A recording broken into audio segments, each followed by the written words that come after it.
ઓમ શાંતિ. બરોબર અવાજ નહીં આવતો. ઓમ શાંતિ. પરમપિતા પરમાત્માના પ્યારા વિપુલભાઈ, ઉદયભાઈ, દીપકભાઈ, સાથે સાથે મારા ભૂપત કાકા, જ્યોતિબેન, હિનાબેન, જિગ્નેશભાઈ, સભામાં ઉપસ્થિત ભગવાનના બગીચાના પ્યારા પુષ્પો અને પુષ્પોને તૈયાર કરનાર માલીઓ અને વિશેષ ગુરુકુળની પ્રથા ભલે ચાલી ગઈ પણ આદર્શ સ્ટુડન્ટને તૈયાર કરનાર એવા ગુરુજનો, આજ વિશેષ ખુશીનો દિવસ છે, આનંદનો દિવસ છે. અહીંયા બેઠેલા વિદ્યાર્થીઓએ મારા પહેલા વક્તા જિગ્નેશભાઈએ ઘણી બધી વાતો સંભળાવી. અહીંયા બેઠેલા વિદ્યાર્થીની રાત દિવસની મહેનતનું ફળ આજે એને રિઝલ્ટના રૂપમાં પ્રાપ્ત થયું છે. ટોપરની અંદર કોણ પહોંચે છે? સાધારણ ઘરના બાળકો કે જેના મા બાપ ને કેટલી તકલીફ સહન કરવાની હોય છે, પૈસા માટે કેટલી મહેનત કરવી પડે છે.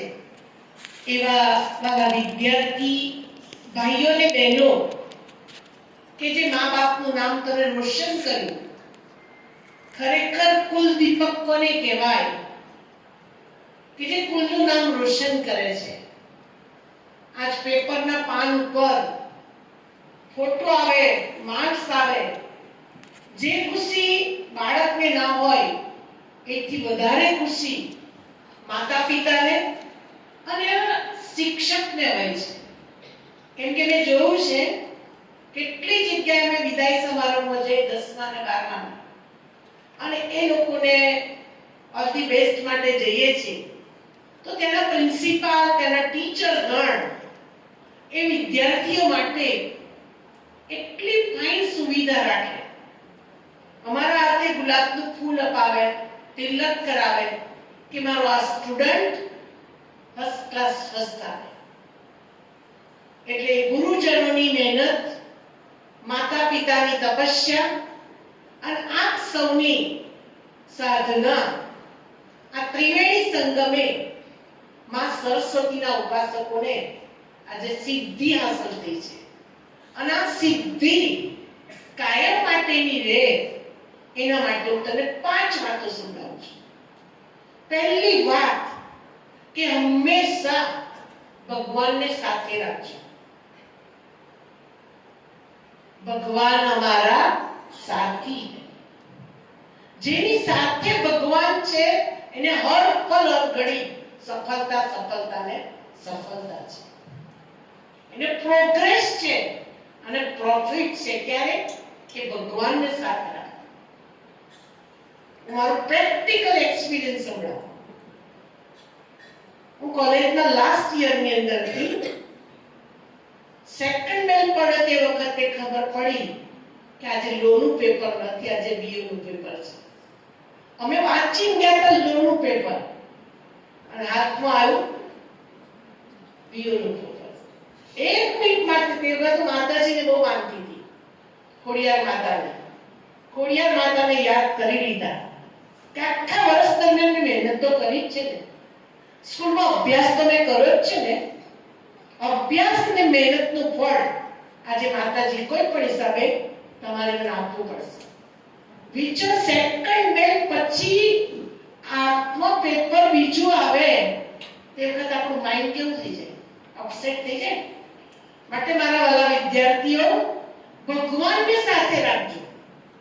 મને એમાં 100 માંથી કેટલા માર્ક્સ આવ્યા ખબર છે? 80 માર્ક્સ આવ્યા. સારામાં સારા માર્ક્સ. એટલે પહેલી પોઈન્ટ ભગવાનને સાથે રાખજો. બીજું કે માતા પિતાની દુઆઓ લેજો. કોઈ પણ સ્ટુડન્ટ આગળ વધશે ક્યારે? ले लो दुआएं माँ बाप की, सर से उतरेगी गठरी बाप की।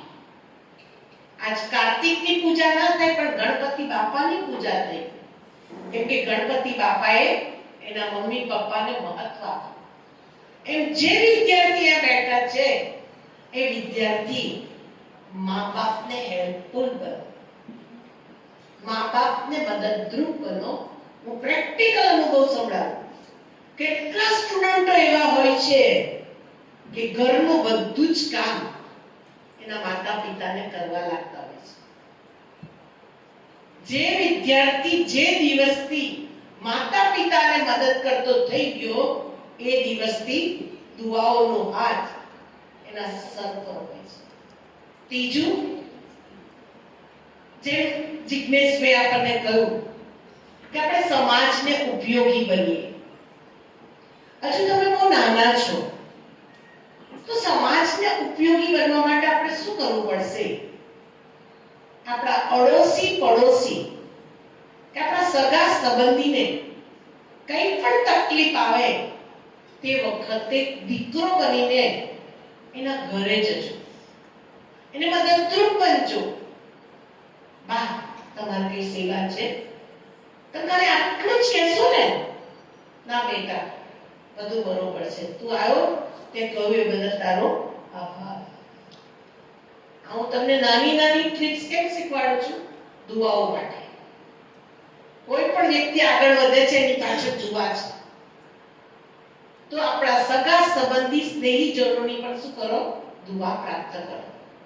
અને ચોથી પોઈન્ટ છે, હર હંમેશ તમે આગળ વધવા માટે કોઈ પણ લક્ષ્ય, રામેશ્વરથી રાષ્ટ્રપતિ ભવનમાં અબ્દુલ કલામજી પહોંચ્યા ક્યારે? એ તો રામેશ્વરની અંદર 13 બાય 17 બાયની એક નાનકડી ઝૂંપડી, જેની પર છાપરું પણ નહીં, અંદર ચૂલાનું અજવાળું અને થોડો જે ખડિયો હોય એ ખડિયાથી વાંચીને, કોઈ ફેસિલિટી નહીં, અને તે છતાં એના જીવનમાં પરીક્ષાઓ તો બહુ આવી, જબરજસ્ત પરીક્ષાઓ આવી. તમે અત્યારે વેકેશન છે ને, અબ્દુલ કલામની લાઈફ સર્ચ કરજો કે જેથી તમને પ્રેરણા મળશે. એમનું જીવન બહુ પ્રેરણાદાયક છે. સાચી આંખે સપના જોતા શીખો.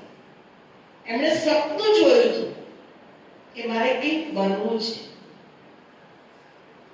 સૌથી મોટું મિસાઇલ મેન કોણ બન્યા? કોણ બન્યા?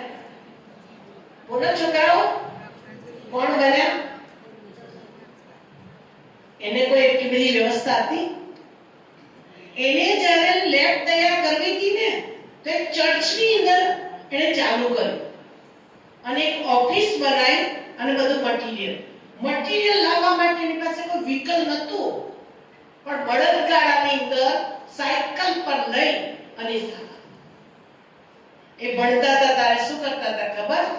પેપર વેચી આવતા હતા અને એ પૈસાથી એ ભણતા હતા. અબ્દુલ કલામની સ્ટોરી અને સાથે સાથે સ્વામી વિવેકાનંદની સ્ટોરી આપ સૌ માટે બહુ ઉપયોગી છે. માટે આ બે સ્ટોરી તમે ખાસ વાંચજો કે જેથી તમે ખૂબ આગળ વધશો. અને પાંચમી વાત, મનને સદા શાંત રાખજો. ક્યારેય ક્રોધ નહીં કરતા, ક્યારેય આવેશમાં નહીં આવી જતા, ક્યારેય ચીડચીડાપણની અંદર નહીં આવી જાય, કેમ કે તમારે આગળ હજુ ખૂબ બધું છે. અને આગળ વધવા માટે સાયલેન્સ, જેટલું સાયલેન્સમાં રહેશો એટલું તમે રિસર્ચ કરી શકશો. જેટલું સાયલેન્સમાં રહેશો એટલી બ્રહ્માંડની તાકાતને પણ પ્રાપ્ત કરી શકશો. વહેલી સવારે ઉઠી 5 મિનિટ મેડિટેશન કરજો. ફક્ત 5 મિનિટ ભગવાનનું ધ્યાન કરજો. અને તે વખતે પોતાની જાતને થપથપાવજો કે મારા જેટલો હોશિયાર વિદ્યાર્થી કોઈ નથી. હું દુનિયાનો સૌથી હોશિયારમાં હોશિયાર સ્ટુડન્ટ છું. મારો જેટલો ભાગ્યવાન કોઈ વિદ્યાર્થી નથી. હું તેજસ્વી તારલો છું અને હર વર્ષ તમારું સન્માન થાય.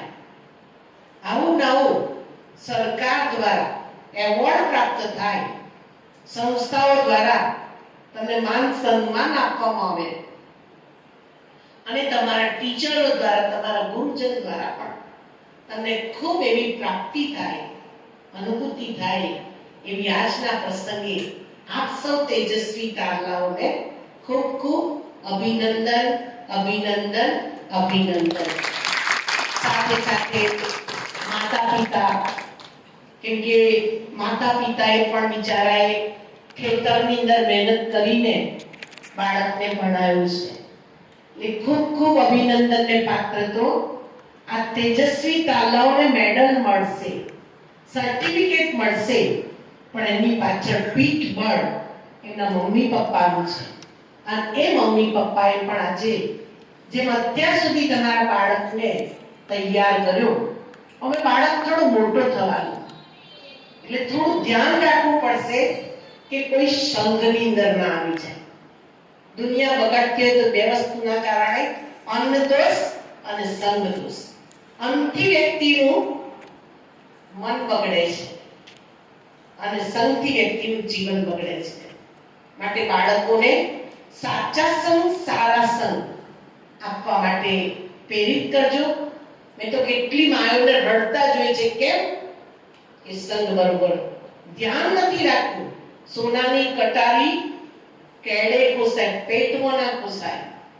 લાડ પ્યાર આપીને ઉછેરીને મોટો કરો, પણ થોડું ધ્યાન રાખો. અને આજકાલ મોટું જે કીડું છે એ શું છે? મોબાઈલ છે. મોબાઈલની માયાથી, મોબાઈલથી આ બાળકોને હંમેશા દૂર રાખજો, કે જેથી એ લોકો ભણવાની અંદર ખૂબ આગળ વધી શકે. અને સાથે સાથે મારા ગુરુજનો, મારા શિક્ષક ભાઈ બહેનો, ખાસ તમે આ વિદ્યાર્થી પાછળ જે મહેનત કરી એ બદલ તમને પણ અભિનંદન, અભિનંદન, અભિનંદન.